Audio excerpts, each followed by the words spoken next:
Já sabe, né? Já sabe, né? Você sabe de uma coisa, ô Eduardo Negro? Primeiro, fala, boa tarde, bonitão. né? É Boa uma tarde. honra estar aqui com Honra você. é minha. Nossos ouvintes, nossas ouvintes, todo mundo nos acompanhando pelas redes sociais, tudo mais. 12:02. Meu ponto... O que você não sabia, que você chegou agora, é que a Carla Bigato, ainda que no primeiro dia de férias, enviou pra gente um áudio. Sei. Um áudio dizendo que tava com saudade. Esse áudio durou exatamente 2 minutos. Que interessante. Você botou 2 minutos de Carla Bigato no ar. Isso, mas é um áudio mudo. Um áudio mudo. Então ninguém ouviu a voz dela, mas esses 2 minutos existiram e por isso... então, e agora a gente tá enrolando 12:03 já. Ouvinte querido, ouvinte querida.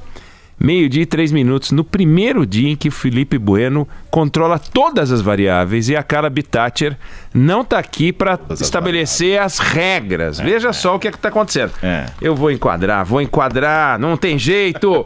Bom dia, boa tarde, meio-dia, eu fico aqui até as 2h da tarde, junto com ele, representante da dupla mais admirada do rádio brasileiro, Felipe Bueno, Carla Bigato de férias. Pelos próximos... Acho que 9 meses. 20 eu ia falar 20 meses, 20 anos, né? 20 Mas assim, olha, um mêsinho, alguma coisa. Um mêsinho, com isso. Acho que um pouco menos. Mas ela deve estar sofrendo, né? Porque você imagina, primeiro dia de férias, sentindo falta aqui da Band News FM, o nosso ouvinte, a nossa ouvinte querida, que faz a Band News FM ser a rádio mais admirada do Brasil. Felipe Bueno, vamos falar hoje sobre... Claro que nós vamos falar. Claro que nós vamos falar. Não é um áudio mudo. Não é um áudio mudo, que nem você disse que a Carla Bittacher mandou para nós. Mas eu queria falar de 2 coisas. Na verdade é uma coisa só. Tudo se resume na palavra limite. Sabe que tem pessoas que respeitam limites em qualquer situação. E elas fazem isso não porque elas foram apresentadas a uma punição, mas elas foram apresentadas ao limite. E elas reconhecem que os limites são importantes para organizar a sociedade. Punição não é tão importante. Ela é por princípio. Então é gente que não fecha o cruzamento, mesmo que quando vê que está passando só um carro por vez, e se der uma aceleradazinha, o dela também vai.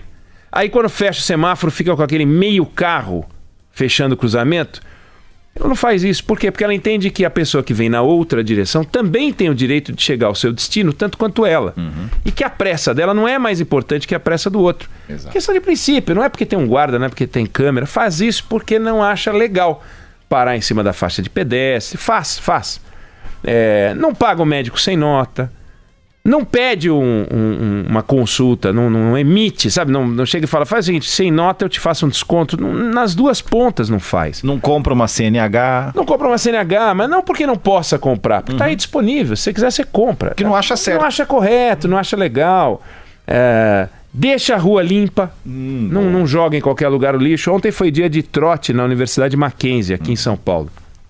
A lixarada deixada nas ruas pelos estudantes, assim, garrafa de vidro, garrafa de plástico, garrafa de vidro quebrada inteira, embalagem, tudo, uma lixarada, mas um lixão. Mas um lixão que é naquela linha assim, dane-se, alguém vai limpar. Eu não tenho que fazer isso. Já a gente viu na Copa do Mundo em 2014, aqui no Brasil, japoneses que poderiam fazer essa lixarada também, como todo mundo faz lixarada. Eles iam lá e limpavam, não porque tinha uma lei no Brasil, não, eles não estudaram o código antes de vir para cá. Eles acham que não podem deixar o lixo que eles produziram, é questão de princípio, né? E como a gente não pode depender da noção de limite de cada uma das pessoas, você tem leis, você tem regras, você tem sistemas de câmeras, você tem guarda, você tem uma série de estruturas para conter as pessoas que não têm limites. As que têm limites não vão ser pegas pela lei. Mas você tem uma lei para estabelecer qual é o limite, né? E essa estrutura legal tem órgãos que regulam, né? Tem estruturas de poder observando.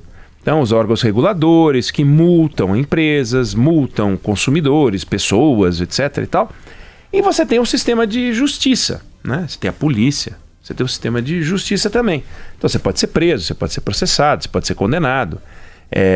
Para que os limites fiquem bem claros. Aqueles que ultrapassam podem até tomar uma cana, né, eventualmente. E como essa estrutura de punição dá muito poder aos integrantes das estruturas de punição, você também tem limites para esses caras. Do contrário, vira uma bagunça. Você estabelece um sistema de limites na sociedade e aqueles caras que controlam os limites, cuidam dos limites, podem fazer qualquer coisa. Não pode ser assim. Então também tem limite para estes caras, para a polícia, para o procurador, para o juiz, né? Para o guarda, para o juiz de futebol. Todo mundo tem que ter um limite, tem que ter uma regra de atuação, né? E essa ideia de limite formal, ela é necessária porque senão você tem a barbárie, né? Você pega ali no século XV, o Papa Inocêncio VIII, ele soltou uma bula dizendo o seguinte, olha, reconheço a existência de bruxas. Então, as pessoas começaram a caçar bruxa. Sim. Entravam na casa das pessoas, a mulher descabelada lá, descabelada é bruxa, fogo, queimem, né? Queimaram dezenas de milhares de pessoas. E hoje em dia você não pode fazer isso, quer dizer, um policial não pode entrar na casa de ninguém se não tiver uma ordem do juiz, e a ordem do juiz tem que estar lastreada num fato certo, determinado, e que tem uma lei dizendo que aquilo é crime. Do contrário, não pode, nem tendo fato certo e determinado, se não houver um crime. Aí o juiz dá uma ordem, a polícia entra no horário específico, tudo com regra, né? Assim que tem que funcionar. Então, do contrário, a gente vira uma bagunça.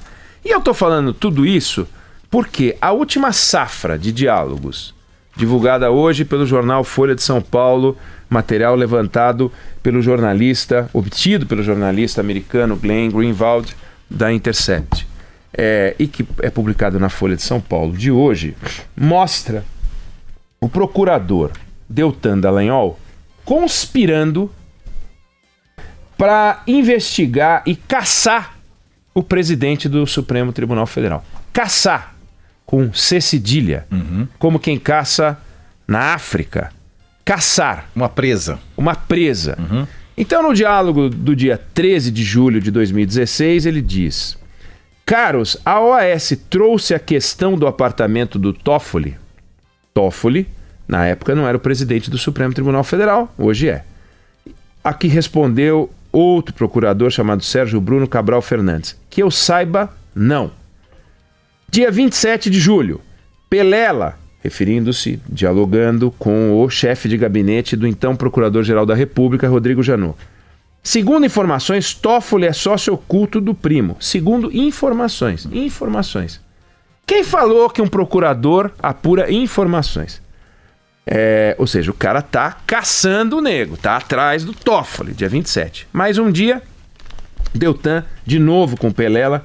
Sei que a competência é da Procuradoria-Geral da República, porque ele não tem alçada para investigar ministros do Supremo. E aí ele põe um RS, aquela risadinha, né? Você conseguiria, por favor, descobrir o endereço do apartamento do Toffoli que foi reformado? E o Pelela: foi casa, consigo sim, amanhã de manhã. Obrigado. Dia 4 de agosto de 2016. Pelela, consegue ainda o endereço do Toffoli? Sim, peraí, e manda o endereço da casa do ministro do Supremo Tribunal Federal. 21 de agosto, procurador Orlando Martello com o Dallagnol. A respeito do Toffoli, peçam pesquisa para a Secretaria de Pesquisa e Análise da Procuradoria-Geral da República dos pagamentos da OAS para o escritório da esposa do rapaz, que terão mais alguns assuntos para a Veja. A revista Veja tinha publicado uma reportagem sobre o Toffoli. E o Deltan: a Receita Federal está olhando isso, mas isso eu não sabia.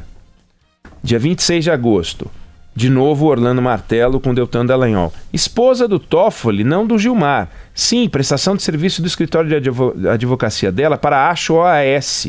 Só estou em dúvida se foi para a OAS ou outra empreiteira. Deltan: tem uma conversa de que haveria recebimentos cruzados pela esposa do Toffoli, Gilmar. Tem muita especulação. Temos como provar isso na nossa base?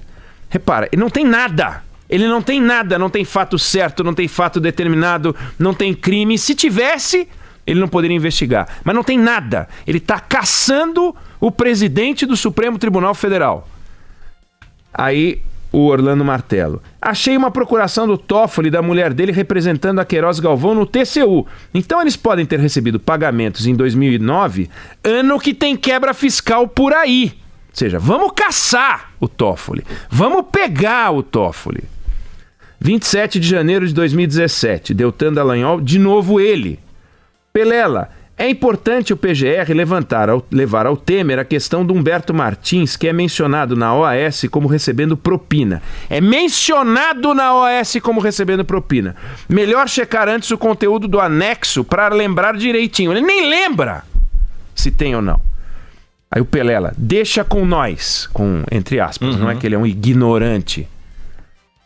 Deltan Dallagnol, opa, tudo certo por aí? Não tá nos anexos. Não tem, portanto. Mas iriam entregar. Ou seja, iriam falar do Humberto Martins, mas não falaram do Humberto Martins. Então não tem o que falar do Humberto Martins. E se tivesse, ele também não poderia se meter, porque é ministro do STJ. Só não lembramos se era corrupção ou filho. Vou ver se alguém lembra e qualquer coisa aviso. Mas já cabe a ponderação que seria incompatível de ser nomeado para o STF, né? 3 de fevereiro de 2017, Pelela, não esquece, por favor, a questão do Humberto Martins do STJ, porque o nome dele continuava cotado. Bom, o senhor Deltan Dallagnol está caçando o Dias Toffoli e ele não pode investigar o ministro do Supremo. A lei proíbe, e ainda que pudesse, o diálogo não mostra fato certo, determinado, não mostra crime, não mostra nada, só mostra a sua irresponsabilidade, o seu ódio, a sua falta de limites. E isso aconteceu por quê? Porque a sociedade absolutamente anestesiada com a onda de denúncias de corrupção, compreensível, se curvou aos procuradores da Lava Jato, que vinham sendo incensados e até hoje são ungidos pelo manto sagrado da missão de purificar a sociedade. Então eles se juntaram em dúzias para caçar bandidos aonde eles achassem que houvesse bandidos. E ele resolveu que o Toffoli era um bandido. Bandido é todo aquele que se insurge contra algum interesse dos procuradores. Não da caça à corrupção, não da busca da investigação, mas de algo que pode pará-los por algum motivo. Imagine se tivesse conseguido aqueles bilhões de reais que eles queriam receber, embolsar, controlar do acordo com a Odebrecht, do acordo com a Petrobras, né? O que poder eles não teriam? Então ele, Deltan Dallagnol, encarregado de combater um câncer, começou a destilar o seu veneno contra todos aqueles que queriam impor limites à investigação. Um policial não pode, porque acha que está diante de um bandido, pegar o revólver e dar um tiro na nuca. Não pode, a lei não permite. Não pode fazer isso com o inocente, não pode fazer isso com o bandido. Se um bandido sacar uma arma, se um bandido vier para cima dele com uma faca, aí ele tem a missão de interromper. É diferente.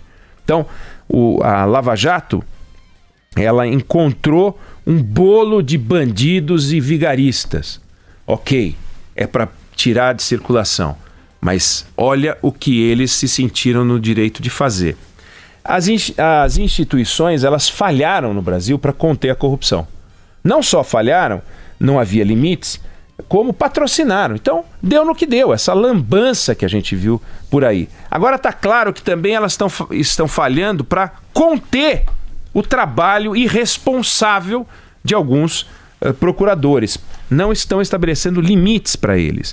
Aqueles que deveriam estar estabelecendo a normalidade, buscando a normalidade, estão quebrando a normalidade. É o que se vê nesses diálogos. Eles estão quebrando o pescoço de corrupto, de inocente, quebrando empresa, acabando com empresa. E hoje fica transparente como um copo de cristal nessa reportagem que ele está conspirando contra o órgão máximo do Poder Judiciário. Não há a menor condição desse cidadão continuar no seu posto. Um sujeito que não tem limite, inescrupuloso, que usa o poder para definir quem é inimigo e destruí-los. Ele quer destruir os seus inimigos, porque ele escolhe quem é o inimigo. Ele elegeu o Toffoli e outros ministros, como Humberto Martins do STJ, como pessoas que devem ser combatidas. Quando o PT disputava a eleição, em 2002, certa vez, eu participei de um almoço, entrevista.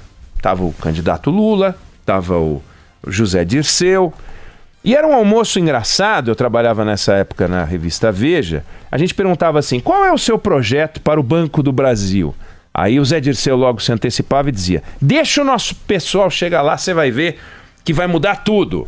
Eles falavam, mas e para a Caixa Econômica Federal. Deixa o nosso pessoal chegar lá que vai mudar tudo. Essa ideia santificada, essa ideia de que existem pessoas boas, extraordinárias, e existem pessoas más. Então o governo mau, que era o governo do Fernando Henrique, tinha que acabar quando chegasse o nosso pessoal, pessoas abençoadas, porque vinham da base, da militância, sindicalistas, do PT, trabalhadores. Então eles iam purificar o Brasil. Olha no que deu. Olha no que deu essa cruzada petista. Deu na lambança da Lava Jato, deu na lambança do Mensalão. É a ideia do herói, é a ideia de que pessoas são melhores do que as instituições em que elas atuam. Não são. Não pode acontecer isso. Essas pessoas, elas não podem criar as suas próprias regras para organizar o país. Tem que ter regra. E está claro que a Lava Jato está passando por esse processo. Por que diabos você tem 16 procuradores amontoados em Curitiba nessa força-tarefa e até hoje não ficou claro para que tanto? Tem um juiz e tem 16 procuradores em Curitiba. Tudo vai para um juiz. Por que precisa ter 16? Eles ficam ali conspirando. Você tem na força-tarefa lidando com o Supremo Tribunal Federal um ministro. Vai tudo para o Edson Fachin. E tem 10 procuradores trabalhando. Você tem no Rio de Janeiro um juiz, também tem 10 procuradores. Fica essa montoeira de procurador fazendo coisa e buscando e trocando o WhatsApp do Telegram, né? E trocando. Não tem juiz-tarefa, você viu? Tem força, mas não tem juiz-tarefa, não tem 32 juízes. Tem 60 procuradores, 50 procuradores nesse troço. E bota ordem nessa bagunça. Então, eles estão conspirando para criar um novo modelo de país, que é um país para o qual eles não foram chamados a montar. Não é essa a tarefa deles. O poder constituído do Brasil não passa pela força-tarefa. A força-tarefa é parte do poder constituído. Tem que se subordinar às regras. Então, o poder constituído precisa dar uma resposta a essas pessoas, precisa enquadrar essas pessoas. Eles devem fazer aquilo para que eles foram designados, buscar crime, onde há fato certo e determinado, apresentar as denúncias e ponto final. E cala a boca. Não tem que dar opiniãozinha sobre o que diz um ministro do Supremo. O Congresso Nacional precisa sair da sua posição acovardada e tomar uma providência para acabar com essa farra. Eles precisam trabalhar calados. Não podem fazer balbúrdia. O médico, o policial, o bombeiro, o jornalista, o engenheiro, o motorista de ônibus, todos têm limite. Tem regra, tem lei. Por que eles não têm? Tá na cara que eles trabalham sem nenhum limite. Ele está tentando criminalizar um personagem da República que, se fosse um bandido, ok, cadê o crime do Dias Toffoli? E ele não pode investigar o Dias Toffoli. Chega de achar que todo mundo é vigarista, que o fazendeiro é vigarista, que o empresário é vigarista, que o comerciante é vigarista. O Ministério Público não tem limite. Precisa botar limite no Ministério Público. O Deltan Dallagnol talvez tenha prestado um grande serviço ao país a ter esses diálogos porcos, como esse que está hoje no jornal Folha de São Paulo. As pessoas têm que respeitar os limites. Como não há meios de cobrar dele que respeite os limites, como também a gente não pode cobrar de um vigarista que faça vigarices. Para isso, a Lava Jato foi lá e pegou o vigarista e botou ele dentro de um processo para que a justiça decidisse o que fazer com ele. Precisa botar e enquadrar o trabalho dos procuradores dentro de regras mais claras. Então é hora, sim, de estabelecer uma lei mais dura para que eles trabalhem com total liberdade, mas não possam fazer esse tipo de patifaria e atacar as instituições. É isso que eles estão fazendo com uma clareza que não tinha ficado até esse momento. Imagino, eu vejo esse diálogo como o diálogo mais grave de toda a série de diálogos que a Intercept Brasil divulgou nesse período todo, desde que começou a Vaza Jato. É inconcebível, é absolutamente inconcebível o que a gente está vendo hoje. É um caso gravíssimo que precisa de um limite.